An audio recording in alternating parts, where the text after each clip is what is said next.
art students are making things as well.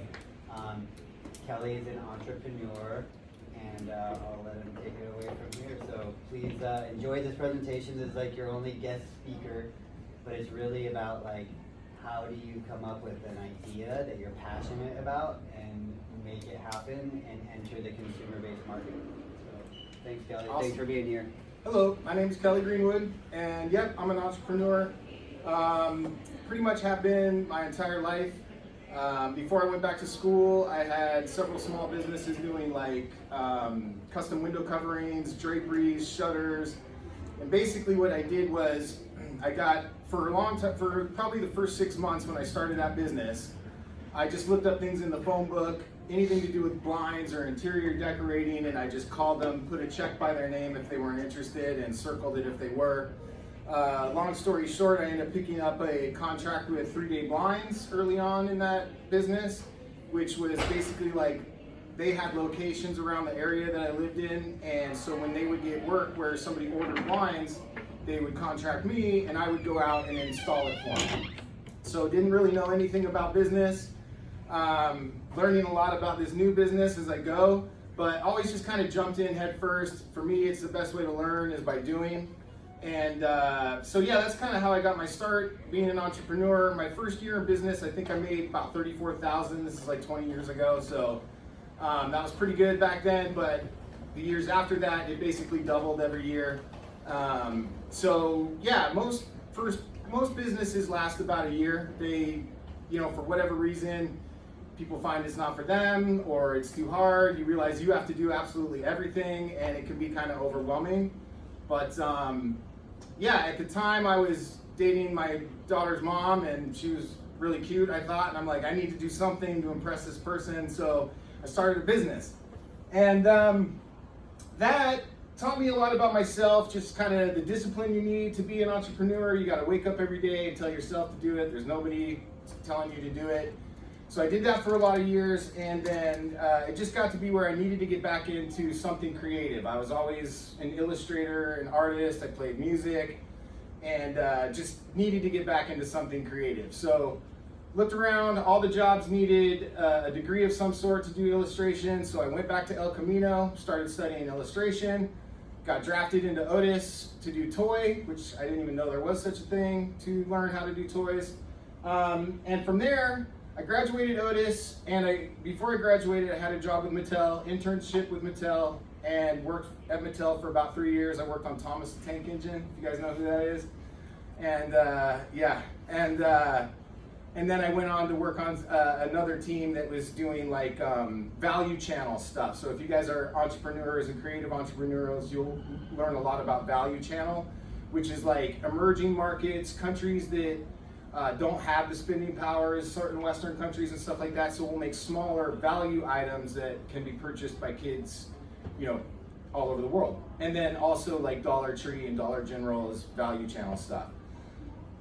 When I was working for Mattel, I just wasn't really happy. Like I said, I always worked for myself, and I always kind of had an idea that I was going to start my own toy company.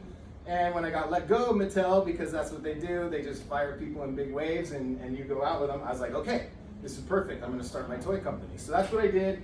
Like the end of 2021, I became an LLC, Odd Frog Entertainment. Named it after this character I'd had for years and years, first time I went to art school. And we were just looking for any kind of way into the toy industry. It's very competitive. There's lots of little toy companies out there that are already established, and then of course there's the big ones. But so we were just looking for an in. We got a small contract to do some plush dolls for the San Diego Chargers. So there's like 500 plush dolls out there of the Chargers mascot that we did. And then along the line, we kind of discovered this online community of toy photographers. And these are guys basically my age. I'm in my mid-40s. We grew up with 80s toys, He-Man, G.I. Joe, stuff like that. Well, all these guys have money now, and they've got this hobby where they're taking high-end photography, 4K photography of their G.I. Joes and Marvel Legends and all this kind of stuff. But nobody was doing vehicles. So we're like, oh, well, let's do vehicles. How hard can it be? It's very difficult. Let me just say that right off the bat. So we got into building 1/12 scale vehicles. 1/12 scale is the scale that these new popular figures are coming in. And we really wanted to do action figures more than anything, but this was our way to get in and to get noticed and stuff. So yeah, this is when we built the Bandito. It's a 1/12 scale Chevelle-ish muscle car. All the doors, it's a prototype right now that I've been building all day, so I'm kind of dirty, and I'll just tell you guys a quick little story. When you're an entrepreneur and you're starting a business, you kind of just work 24 hours a day. If you're not working, you're thinking about it. And we got our first prototype from China. We also set ourselves up with a manufacturer in China, a couple of them, and finally landed on a good one. And he built this for us. So basically what me and my partner did was we designed the car. We designed the look of the inside, the outside, shaped it a little bit different than an actual Chevelle so that, we wouldn't get sued. And kind of set the price point. We were the first to market with any kind of prototype for 1/12 scale vehicles. We have a pre-order up now actually on our website. And it's been quite a journey because it's not just a toy. Like when we found this community, what we realized is most of them are customizers, and they're taking their toys and they're breaking them apart, they're sanding them, and they're repainting them, and they're super high-end, really cool looking toys.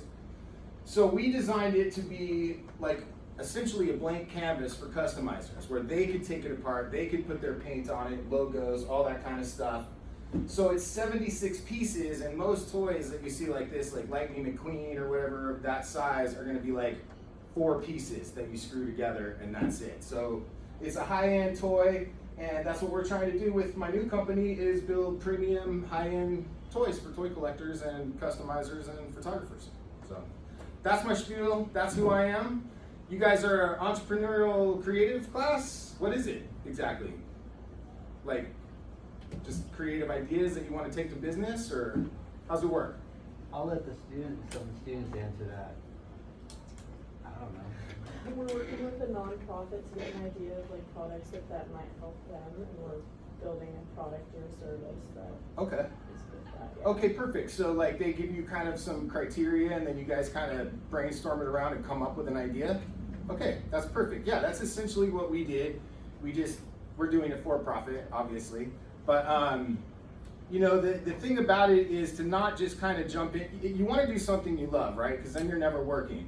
But you also you have to get your foot in the door somehow, and that's by kind of creative brainstorming, see what the community is missing, and come up with something, and then market that to the community. So yeah, that's good. That's perfect. Let's see. Yeah, does anybody have any questions for me? Has anybody ever talked to a manufacturer or stuff like that? Yeah. That's actually my question. Yeah. How do you manage quality overseas? So we haven't been overseas yet because we're a small company, so there's no way for me to actually go into the factory and look and see what they're doing. Our first manufacturer we hired to do the plush dolls lagged on us for like a month, and then came back at us and said, "You guys aren't on the schedule, we're going to charge you more now." And so we were like, "Okay, no thanks, we're going to bow out." And they're like, "Oh no, we'll do it." So it's hard to find a good manufacturer. One of the things that we got lucky with was working at Otis. There was a professor there who had done entrepreneurial toys, like promotional toys like Taco Bell, McDonald's, Happy Meal stuff for 30 years. So he set us up with the manufacturer that we use to build this.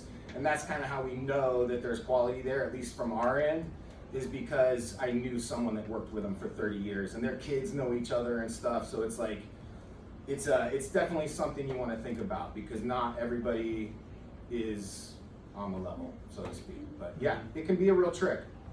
But the big mystery to me when I was trying to find a manufacturer is like, how am I even going to talk to these people? I don't speak the language, they speak Mandarin. But what you find is somebody over there at the plant has a representative, or most of them speak English, the language of business essentially. So that was kind of a relief that I didn't have to learn Mandarin, which I tried, and it's really, really hard. So yeah. But yeah, manufacturing can be tough because it's a big country, especially if you're doing stuff in Asia. It's like there's a lot of them. So yeah, that can be tough. But we got grandfathered into one. That's how we did it. Yeah. Can you hold up the model? Yeah, totally. So again, if any pieces fall off, I've been building this all day. Not all the screws are back in it, but it should be okay. I knew I was coming here. I'm not going to open the doors just because they don't have the screws in them and stuff. But you can see the hood lifts, and we've got an engine in there. Part of the engineering, which is also our guy Johnny in Hong Kong, who's doing our manufacturing, he does the engineering. So like one of the cool things is we've placed the batteries under the hood. And this has a little lid, it's not on it right now, but I don't know if you can see it, but we placed the batteries under the hood, which is kind of cool because then you don't have to take up, space in the trunk or in the car where your characters want to be, and it gives it a nice kind of quality feel. So it's all stuff, we think about as we're like developing the product, and then what we don't think of, our engineer thinks of. And yeah, the trunk opens. Again, I don't have all the screws and parts back, but like I said, the idea of this was to let customizers do their own thing with it. So we've got basically 3 prototypes we're working on now. This is going to be our lowrider version. You can see it's got the stock hood. And here's another thing with manufacturing, tooling. Do you guys know what tooling is? So tooling, every single piece of this car has to have an aluminum block of metal with a negative space of this carved out into it that will then get pressurized, injected plastic molding into the pieces. So when you're tooling something like this, it's extremely expensive. This car has 6 pieces of tooling, and they're give or take $18,000 a piece. So this is a $150,000 car to make, basically. But when you're doing tooling and it's that expensive, you can think of little tricks, right? So like, if you notice on this hood, we have the blower that lines up with the engine so you can open and close it. And it's kind of a simple trick if you know what you're doing to, in the tooling, take this off, it's just a big open space, cap it, and then you don't have to get extra tooling to do a stock hood. You're just being efficient with the tooling you have, basically. But yeah, tooling is a big process. It's like the most expensive process. For me, it's the only process that really hasn't evolved in the last 50 years. Like we have all these new materials, carbon fiber and stuff, and I'd like to see people kind of get to a cheaper process of tooling.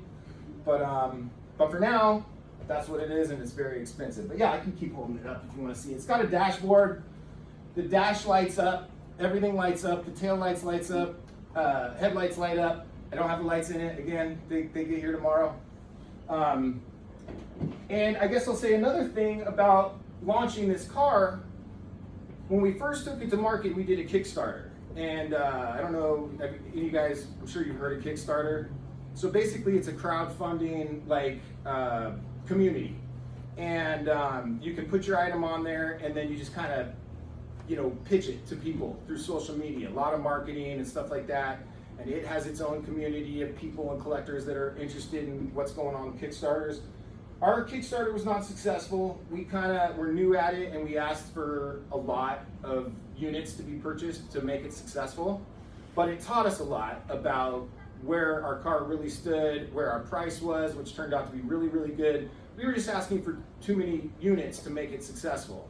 So we took a month and kind of just reassessed the whole thing. And I built a system on our website to be able to have people pre-order the car without paying us up front until I get to the units I need, which is the amount of money I need to actually get the tooling to get it shipped to people. So when you're making something like this, I got to get the tooling, which is about $150,000.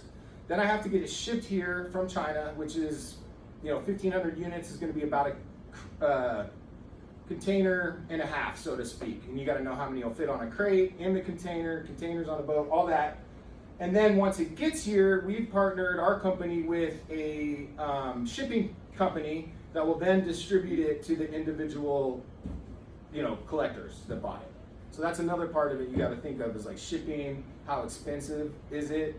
If shipping costs go up to what they were in 2020, like I'd have to change the price of my car because right now shipping is about $2,500 a container, and at one point it was about $17,000 a container. So it's all kind of prices and stuff you have to watch because the price of your product can change while it's being made. So that's another thing to watch out for. But yeah. Let's see.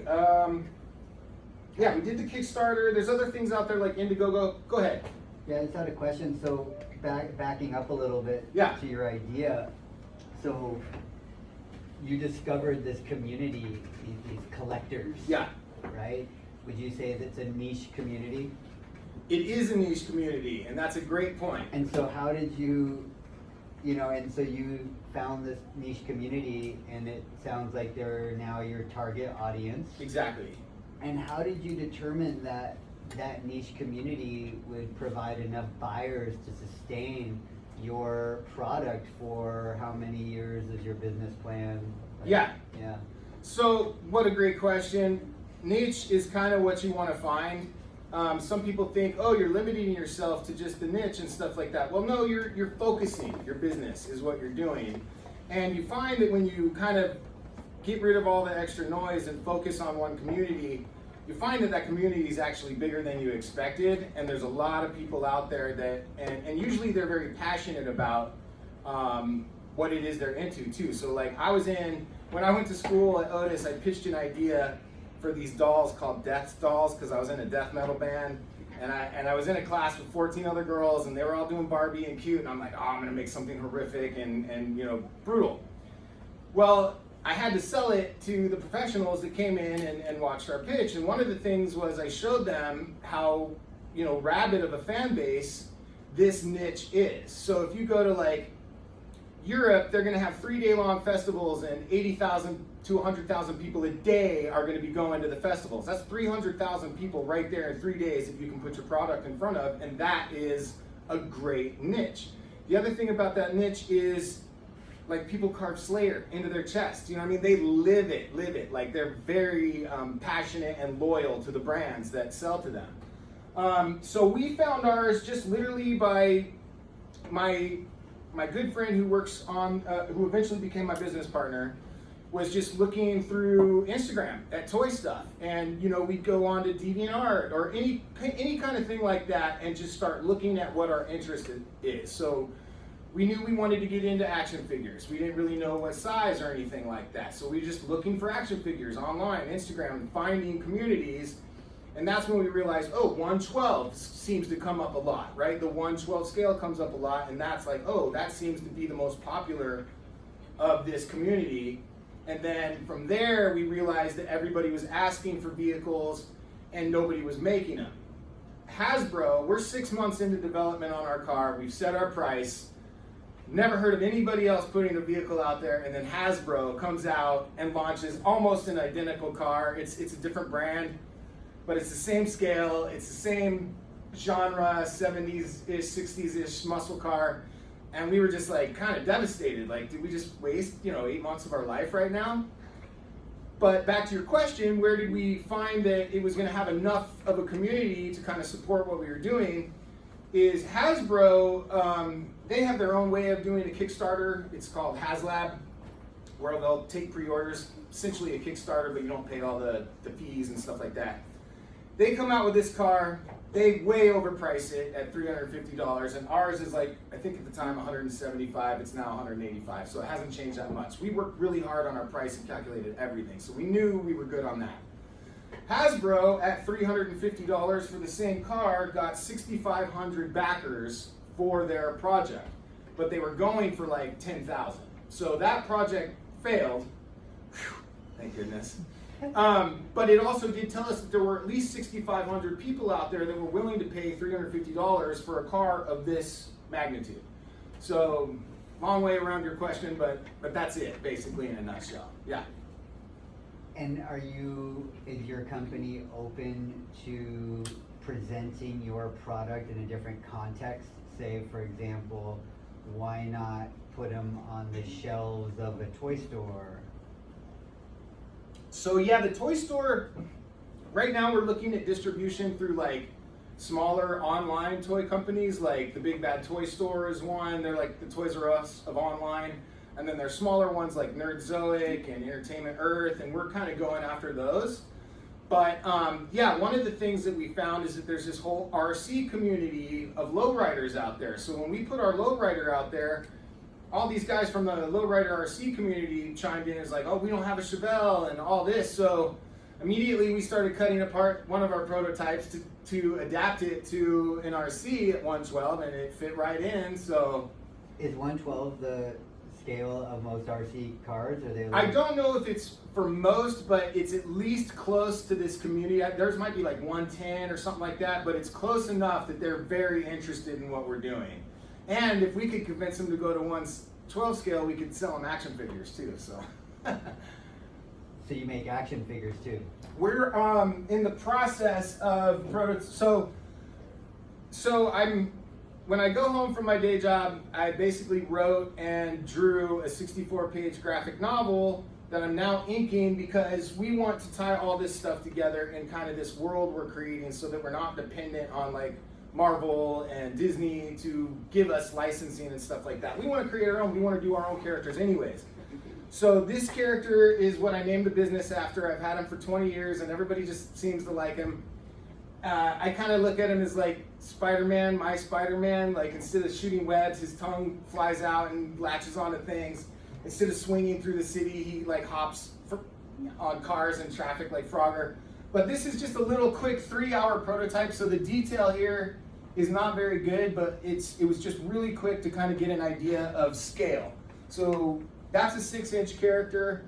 I want to make him a little bit bigger. We'll fit the 112 community a little bit better, like 6.5.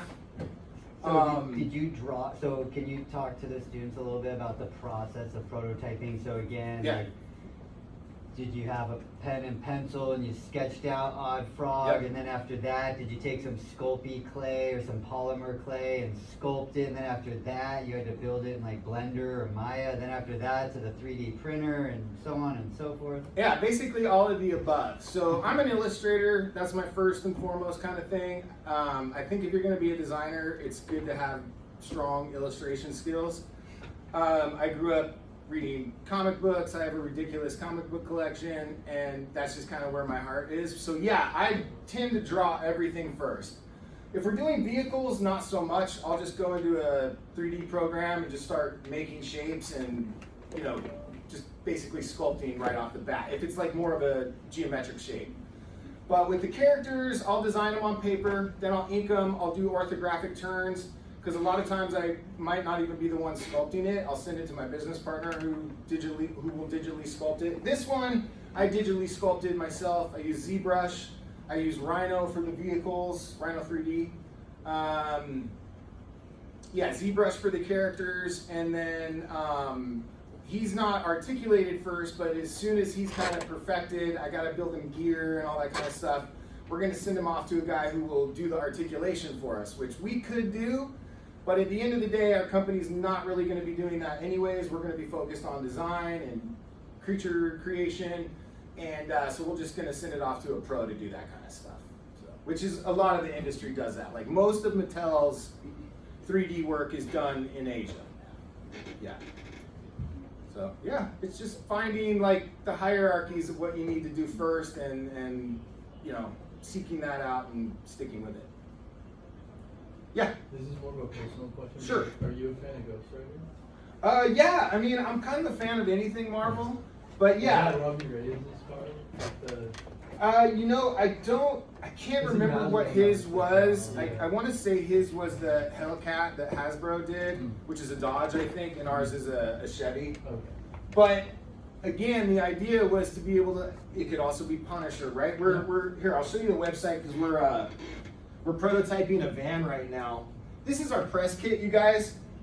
Basically what a press kit is when you get your business together and you've got products to show people, you want to put out a press kit to like media. So like we pitch stuff, or we're trying to get interviews and be on people's shows. So we put out a press kit just telling people what we're offering, who we are, how we got started, simple stuff like that. So it's just basic, like an elevator pitch of our business to media. So I mean, I can go through it here real quick, but Yeah. this is just the home page, or the first page. We welcome you to step in to our sandbox. We are Odd Frog Entertainment, and we are excited that you are interested in learning how we create play. Play is what drives us, because we're still kids at heart. At the same time, we are accomplished professionals putting all we've learned to work to help achieve superior play for ourselves and everyone who enjoys our endeavors. That's right, we said ourselves. Our attitude is, if we're not enjoying what we've created, how will anyone else enjoy it? We design fun based on our inner little kid instincts, not by corporate committee, which a lot of toy companies do, by the way. So grab your shovel and pail, step inside our sandbox, and check out our sandcastles. There's no limit to what Odd Frog will create and what you'll enjoy. So I have a colleague that I met at Mattel who does a lot of our writing, stuff like this. He does legal copy, makes sure we don't get sued when we write things on a box, and he wrote our press kit for us. And then this is just kind of telling people about our brand, kind of, our business model, so to speak. This is what we've got coming up in January. There's a picture of the van I'm going to show you guys. There's the Bandito, the car here. And this is a custom motorcycle that we're doing for a guy that I'm eventually going to move into like a regular product that we'll offer people. Do you guys want me to read this? Is it? Yeah, it's pretty short. Yeah, because this is kind of like where This our is- students yeah. are headed, and kind of like contextualizing their design solution Yep. and how to talk about that. Perfect. And so again, just as a reminder, so your target audience is really like people in their 40s. Yeah, exactly. Okay. Yeah, so between my brother's age and my age is the way I look at it. And, I started with He-Man and he started with Ninja Turtles. So there's a nice 10-year thing in there of just all the best stuff. The team at Odd Frog Entertainment is dedicated to the craft of designing and delivering quality toys and entertainment. We specialize in 1/12 scale vehicles and action figures, as well as story content for comics, animation, and more. Odd Frog's vision is built on artisanship and craftsmanship. The goal is to assemble a coalition of individual artists and designers in a select range of disciplines, each of whom excel in a diverse set of skills. It is a group of artists hand-chosen for their personal ethic and quality of work. While we're still in our infancy and our team is relatively small, this is by design. Quality, reliability, and integrity are the pillars upon which we are growing the Odd Frog brand. So Kelly, so it's you, your business partner, Mhm. who else is involved? So we've got me, my business partner. I founded the company, and then I brought on Eddie, who's my business partner, because he's super talented, super smart, and just a fun guy to be around. And then we have Paul, who was a writer at Mattel, and then my other good buddy who lives in Seattle, who does voiceover work, and he has his degree in communication, so he's eventually going to be reaching out to companies for us. He has a role later down the line, but a lot of we started it before AI was really a thing, so I had to have him do a lot of the voice for our, little promotional stuff. Cool. And now he's really mad when I use AI to do it. But yeah, so a company is products, not a product. So that is kind of the theme behind putting this out this year. As we go into the next year, I want to release a handful of new products that support the one that we already have going, right? I don't want to cannibalize sales from the product that I already have, so we're building different things that are in the world to help support it and not cannibalize it. And what I mean by cannibalize is, like at Mattel, if you would come out with a Barbie playset, you wouldn't come out with a Monster High playset at the same time, because you didn't want to cannibalize the potential sales from one to go into the other. This is just basically our bios talking about, why we went to Otis and our love for comic books and toys and stuff like that. That's Mike, he's the voiceover guy. That's Eddie, my business partner, and that's me. This is the Bandito, so this is we're just showing them what it does. You can see the lights, we've got the light up dashboard. There are other vehicles on the market now that weren't there a year ago and weren't there 6 months ago. But, we really planned ahead, and so these companies tend to do things in a formulaic kind of manner. So us kind of getting rid of all that and designing what we wanted to, now when these other vehicles come out onto the market that are kind of somewhat competitive, we're kind of blowing them away, because we didn't do it, like I said, by committee. We just said, hey, this would be cool, let's put that in there. And yeah, here we're just talking about the Bandito. The 1/12 scale Bandito is an action vehicle designed for the toy collector and toy photographer markets. The Bandito has highly detailed features, making it ideal for 4K photography as well as playability. With working lights, hood, and trunk doors that open, the Bandito is a perfect example of the attention to detail paid to every project at Odd Frog Entertainment. Don't just take our word for it. Sure, we know you get a lot of press kits from companies tooting their own horns, while we feel we've got plenty to croak about. I just caught that. That's pretty funny. I didn't see that. Check out what our fans and followers have to say. And this is just where we've gone on and taken some nice things people have said about what we're doing and just put it in here. You know, building a little kind of confidence in the brand, I guess. And then here's what we're releasing next year. So we've got our battle band. This is to go back to one of you guys was talking about, Ghost Rider. Right, so the band, we're like, oh, that could be A-Team, it could be Punisher, it could be Turtles if you wanted to paint it yellow and stuff. So that's kind of the whole idea behind this particular brand, which we're calling the 112th Street Chop Shop brand. So the way my company is going to work, it's called Odd Frog Entertainment. I was really inspired by Saban Entertainment, who created Power Rangers and stuff like that.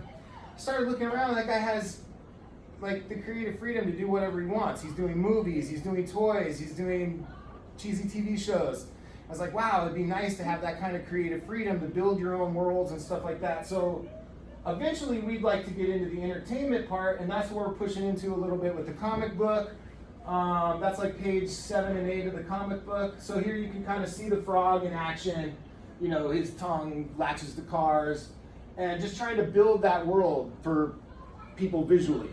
One of the things I was kind of surprised about while going to art school is there's a lot of people that aren't very visual, and you kind of have to walk them through things visually before they actually get your idea and stuff. So it's always good to be able to have somebody, yourself or somebody on the team that can express things visually. And then, yeah, here's another character we've got that's part of the story. And then the frog, you can see we sculpted in ZBrush. And yeah, the van has a slide out minigun turret and stuff. Like, nobody's doing that.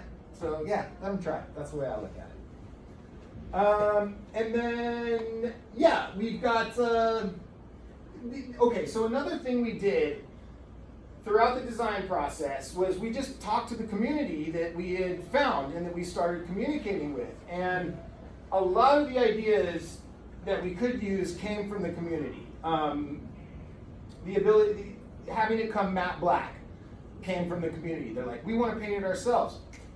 Perfect idea.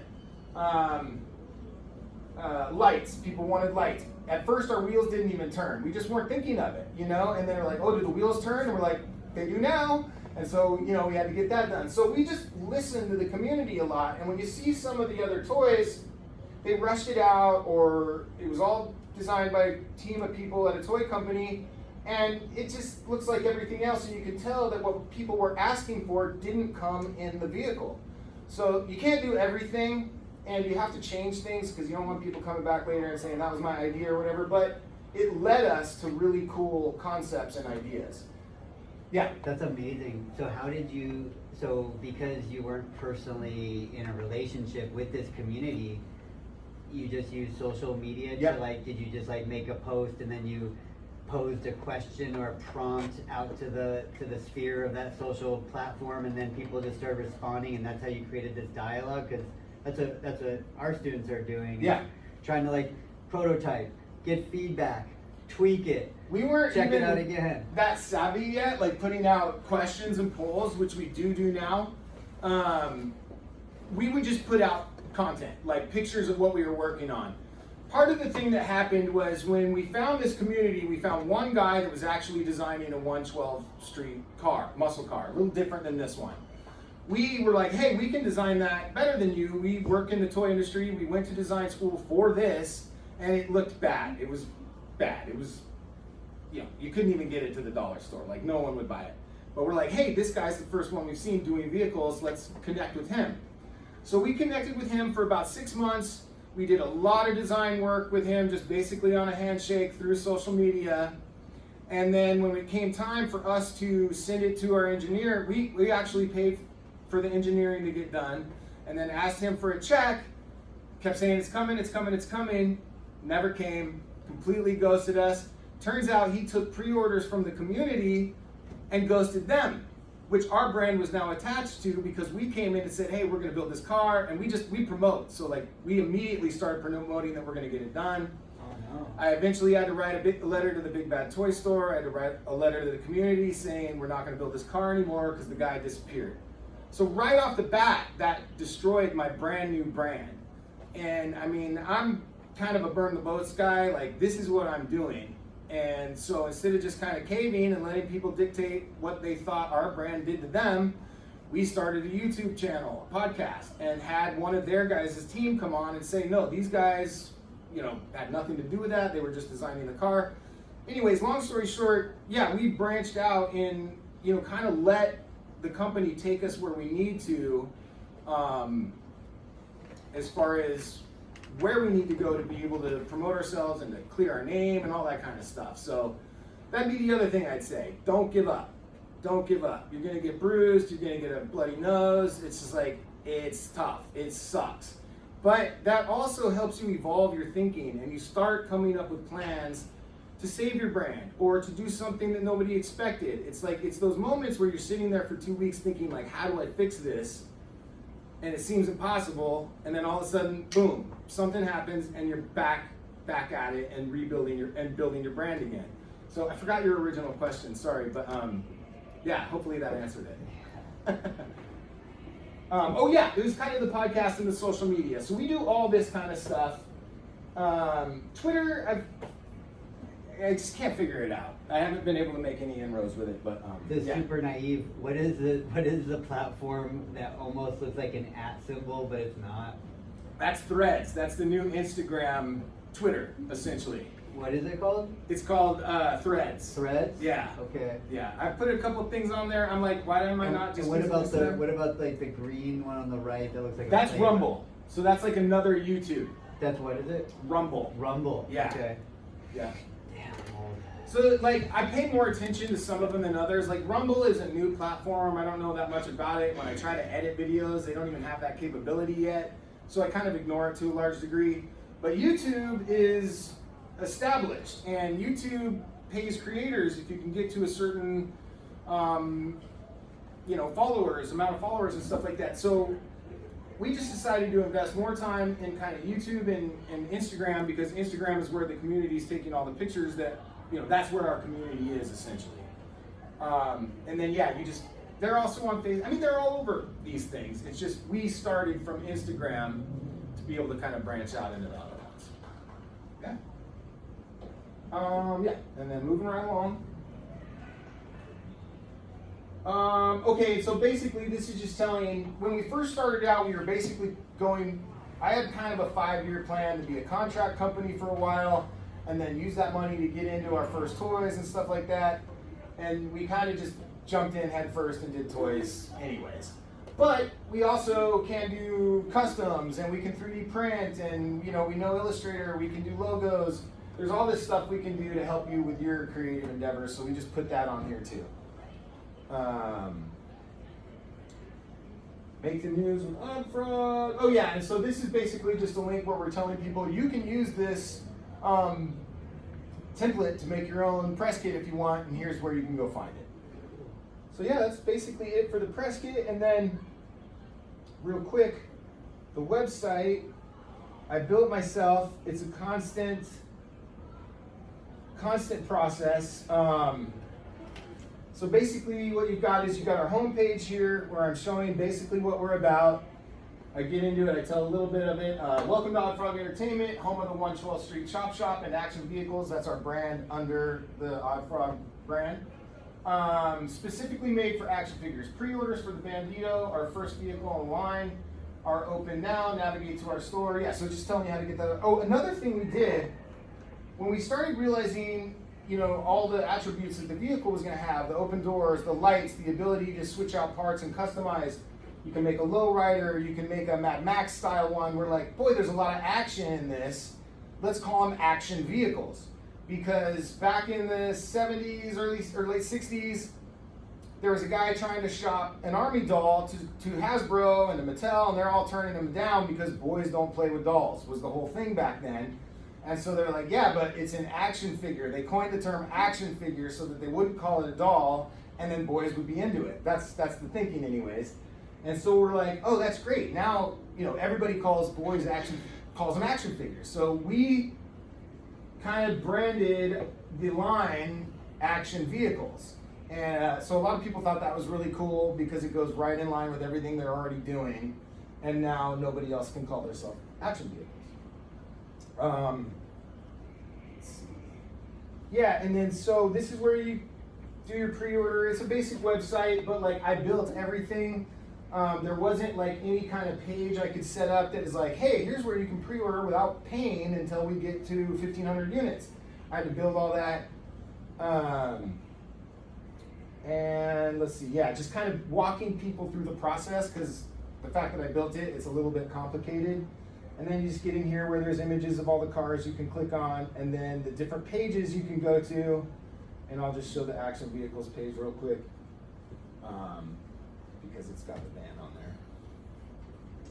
Kelly, when you are working with engineers, are those engineers associated with the manufacturing company, or Yes. they always are? Are they always, or do some people have to have like their own like in-pocket engineer? Mattel has their own engineers, so Okay. whenever I did anything in Mattel, I would just hand it off to an engineer and he'd make it work Okay. most of the time. I'd have to tell him to yank a bunch of gears out and then it would still work sometimes. Like, no, it won't. And then he'd bring it back. Oh yeah, it still works. But Mattel, they would just give you an engineer. So if I had an idea, I'd work it all up on paper and give it to the engineer, and he'd either tell me it can or can't be done, or here's how we can do it. With our own company, Johnny was our connection to the manufacturer. Johnny is the engineer, and he had the connection to the manufacturer. So, yeah. But yeah, I would say if you're gonna do it yourself and you're working with a company overseas, it's a good idea to have an engineer there, because like, the car battery is the switch for the lights, which is kind of a cool little trick, but he made all that work. And the hood will lock open with a little latch, and he did all that stuff. So just stuff you wouldn't think of, you know? So talking to like an expert that might help you figure out like structural integrity is a really good idea. Absolutely, and like even just things like a battery door on a remote control has got some engineering into it. It has to slide in just right and click in there and stay in there until you want it to come out. And they know how to do that stuff. You know, I could sit there and figure it out, but it'd take me 3 days, and he can just pop it in. And then yeah, so here is the Action Vehicles. I'm just now building this page, but it's just trying to brand the vehicle line of what we're doing on a single page where people can find all the information about it. And I'm trying to put story in everything. So the Bandito was a getaway car of the assassin Jones Bones. He was murdered by rivalries, and his body was thrown into the trunk of the Bandito. The Odd Frog finds the Bandito while trying to escape with a transformative serum. In a daring escape, the serum is spilled into the trunk where the body of Jones Bones is rotting. Again, I was in a death metal band, so a lot of the visuals are a little gruesome. The serum reanimates Jones Bones and brings him back from the dead. He's pissed, he wants revenge, and he wants his car back.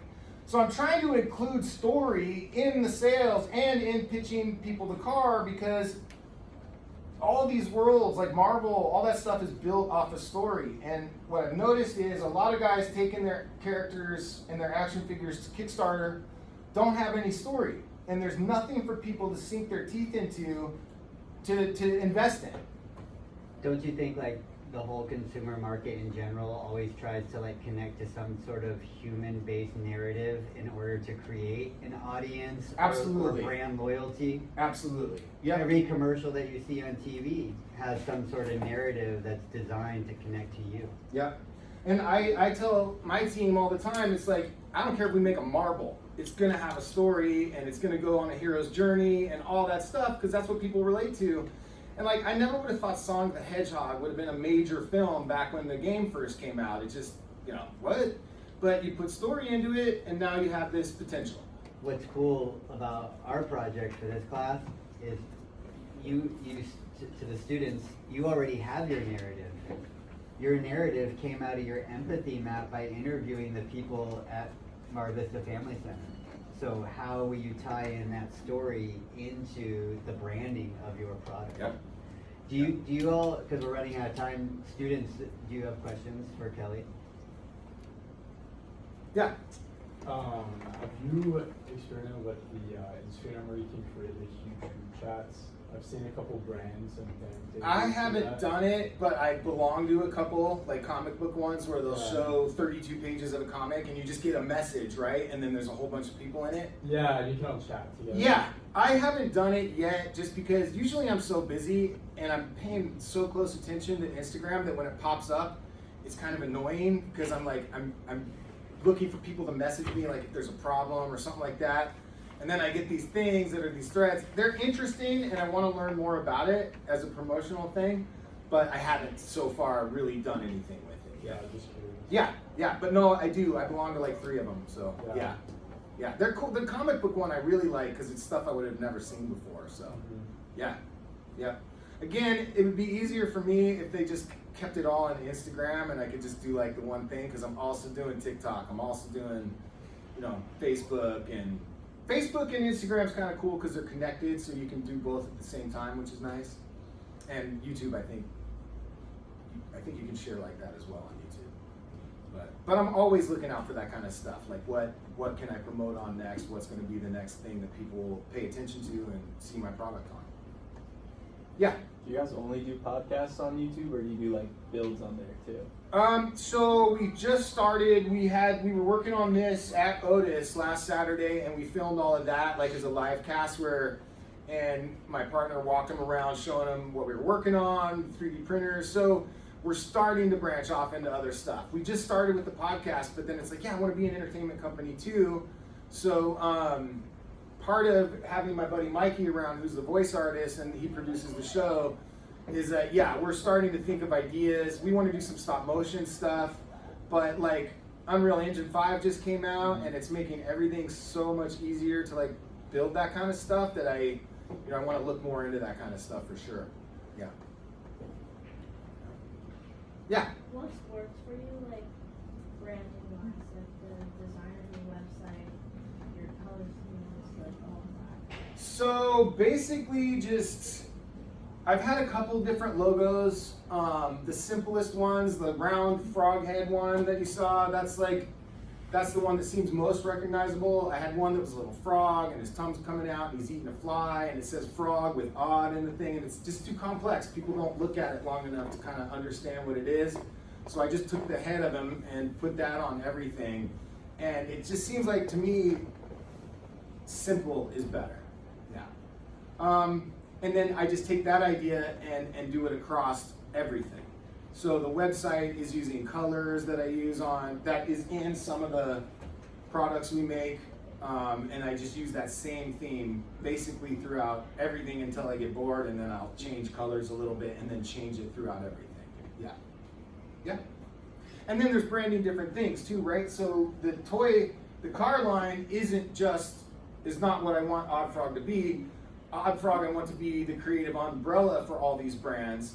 So then there's also marketing and branding the action vehicle line under the Chop Shop.